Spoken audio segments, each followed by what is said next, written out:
Salam sejahtera Bapak, Ibu, serta saudara-saudari semua. Untuk mengawali renungan tentang firman Tuhan ini, mari kita bersatu di dalam doa. Oh Tuhan Allah Bapa di surga yang memelihara hati, akal, dan pikiran kami umat manusia, berfirmanlah kepada kami, sebab kami bersedia untuk mendengar, dan atas pertolongan Roh Kudus, mampukan kami agar boleh melaksanakan firman-Mu itu dalam hidup kami sehari-hari. Hanya di dalam nama Tuhan Yesus kami berdoa. Amin. Sebagai nas renungan firman Tuhan yang kita renungkan saat ini diambil dari 2 Tawarikh 32 ayat 8 yang berbunyi, yang menyertai dia adalah tangan manusia, tetapi yang menyertai kita adalah Tuhan Allah kita, yang membantu kita dan melakukan peperangan kita.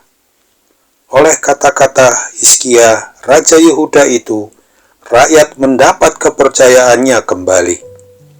Sebagai nas renungan firman Tuhan hari ini diberi tema, Kristus menyertai aktivitas kita di dalam dan di luar umatnya.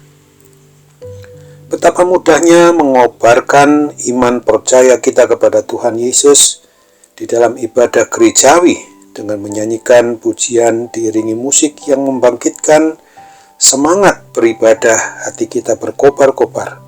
Ditambah lagi dengan firman Tuhan yang menjanjikan bahwa di dalam Tuhan semua yang mempunyai masalah atau pergumulan hidup menjadi dapat menerima solusi atau jalan keluar, yang sakit dapat disembuhkan, yang berkekurangan akan diberi kelimpahan. Semuanya indah pada waktunya.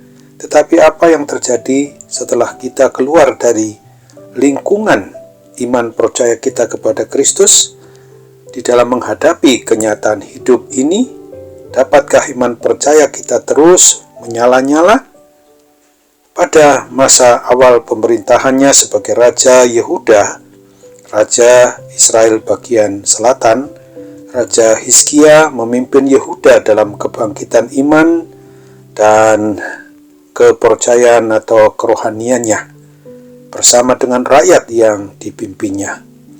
Bait Allah dibuka lagi dan dibersihkan dari segala macam kecemaran. Kebaktian atau ibadah yang benar ditetapkan, perjanjian keselamatan antara Allah dengan Israel umat pilihannya itu dikukuhkan kembali. Perayaan Paskah diadakan kembali. Namun demikian kebangkitan iman percaya rohani mereka itu tidak membebaskan mereka dari ujian iman percayanya. Tuhan Allah Yahweh Allah Israel mendatangkan musuh. Sanherib Raja Asyur menyerbu kerajaan Yehuda, dan Raja Hizkia tidak tinggal diam. Ia bertindak dengan menutup semua mata air dan membangun kembali seluruh tembok yang terbongkar. Ia dirikan menara, memperkuat Milo di kota di mana Daud dan semua keturunannya membuat lembing serta perisai dalam jumlah yang besar. Ia mengangkat panglima-panglima perang serta memberikan penguatan. Raja Hizkia, Raja Israel yang teokratis atau yang berpusatkan hanya dalam pemerintahan Allah yang memerintah mereka sebagai umat Israel, umat pilihan Allah, mengimani dan mempercayai bahwa Tuhan Allah Yahweh itu bersama-sama mereka, menyertai mereka, dan akan menolong mereka, baik di dalam aktivitas kehidupan umatnya maupun di luar kehidupan umatnya di Yerusalem. Namun, bukan berarti bahwa ia cukup berdiam diri menunggu pertolongan Tuhan Allah Yahweh itu. Ada upaya dalam tindakan nyata dengan beriman percaya kepada Allah yang hidup. Kita umatnya ini berarti bukan untuk membiarkan Tuhan Allah itu bekerja sendiri, melainkan marilah kita mau menyatakan iman percaya kita melalui tindakan maupun aktivitas yang benar-benar harus didasarkan pada kebenaran kehendaknya saja. Baik ketika kita berada di dalam lingkungan hidup pribadi maupun keluarga dalam satu iman percaya kepada Kristus maupun ketika kita berada di luarnya, baik ketika bekerja, di mana saja yang memang bersama dengan orang yang tidak satu iman percaya kita kepada Kristus, tetapi kita harus sadari betul Tuhan itu menyertai, memberkati kita, memakai kita untuk mewujud nyatakan sebagai saksi hidup, memenuhi tugas panggilan sebagai orang-orang secara pribadi maupun keluarga, menjadi pemberita-pemberita Injil keselamatan dari Tuhan Yesus Kristus itu sendiri. Amin.